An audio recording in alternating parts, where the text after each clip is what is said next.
evaluating insurance. Let's talk about that.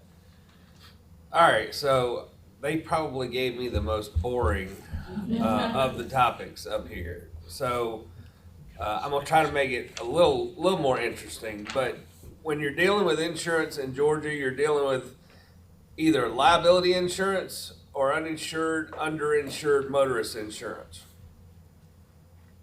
And what Sam wanted me to talk about was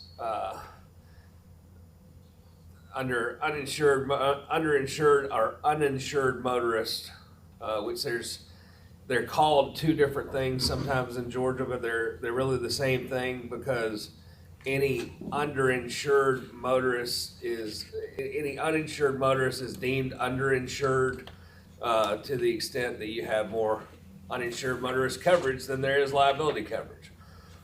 But one of the really important things that Sam wanted me to hit on is the two types of uninsured motorist coverage is added on and reduced by.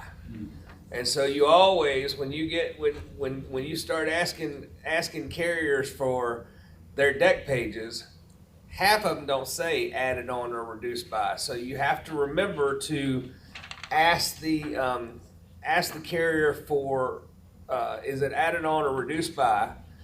And does everybody know the difference between added on and reduced by? All right. So if you have $100,000 of uninsured motorist coverage, and the person that hit your client has $25,000 of liability coverage, if you have a reduced by uninsured motorist policy, you're reducing that uninsured motorist portion of $100,000 by whatever there is in liability. Which also means that if you've got a $25,000 UM coverage and $100,000 liability coverage, you ain't got any UM, because it's reduced by, it'll be a negative number if you subtract the liability from it. Added on, and I implore all of y'all to go home and look at your insurance stuff as soon as you leave here, maybe while you're on the phone when somebody else is talking, and look at your insurance coverage to see if you have added on or reduced by. I implore you to spend the $8 extra a month to get added on coverage, because if you have $25,000 liability coverage and $100,000 of added on UM coverage, you now have $125,000 worth of coverage for the accident. If you have $100,000 worth of liability and $25,000 worth of added on coverage, you still have $125,000. It's giving you, that $8 more a month is giving you extra coverage that you may or may not need, but it's better to need it, have it and not need it, than need it and not have it. The other thing Sam wanted me to talk about, which may be the most boring and difficult concepts in insurance law as it relates to this topic, is stackability of policies. It's where the money is at, though. Right? But it's where the money's at. And I'm going to tell you what. Anybody ever actually read your insurance policy? You all got one. Anybody ever read it? So 2 people out of 30 in here, 3 people. Did y'all read your own, or did you read some clients? I know you're talking about. I know y'all. I ain't read mine either. This is a 38-page policy from Progressive. It has one sentence in this 38 pages of what it covers. And it essentially says, all the policies say basically the same thing. They'll cover all things that they're entitled, that they're required to cover by law. It's one sentence that's probably about 6 lines, and it's probably a run-on sentence, and some English teachers will be mad at whoever drafted it. And then the other 37.9 pages, the rest of the policy is on exclusions. It's how they're going to get out of paying you that one sentence worth. Right?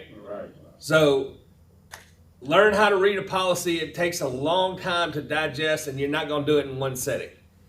But pick up a policy, pick up your own policy, start reading it. figure out what you have and what you don't have, and you might learn something in your policy that helps you in some of your cases going forward. But you're gonna see one sentence of what they'll cover and 38 pages of what they won't.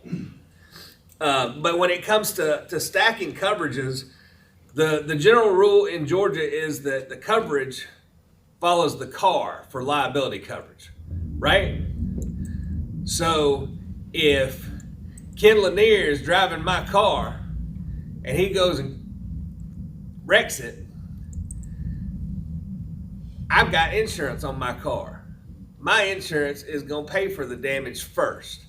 Now, if he does some real bad damage, his insurance is going to be what's called secondary. In Georgia, there's primary and secondary, and in liability, it's based on the insurance coverage that there is on the car. Now, you can have a couple of different levels of that. The Ken's insurance would be secondary liability insurance. And then I also have, because I'm worried about somebody doing bad things to me, I also have an excess policy. So I have an umbrella policy through all my stuff. So it would, I believe it would go my car insurance, then Ken's insurance, and then my excess policy for liability. Which would include your UM. Nope, no, not yet. We're just talking about liability. Okay. Now, from a UM standpoint, if Ken's driving his own car and he hits me and he's got $25,000 worth of coverage, but anybody that wears a bow tie like Ken Lanier has, he ain't got no $25,000 worth of coverage. But by way of example, if Ken has $25,000 worth of coverage and he has turned me into a paraplegic, that ain't gonna get it. So we go to my UM coverage. I have uninsured motorist coverage. It is added on, by the way. And that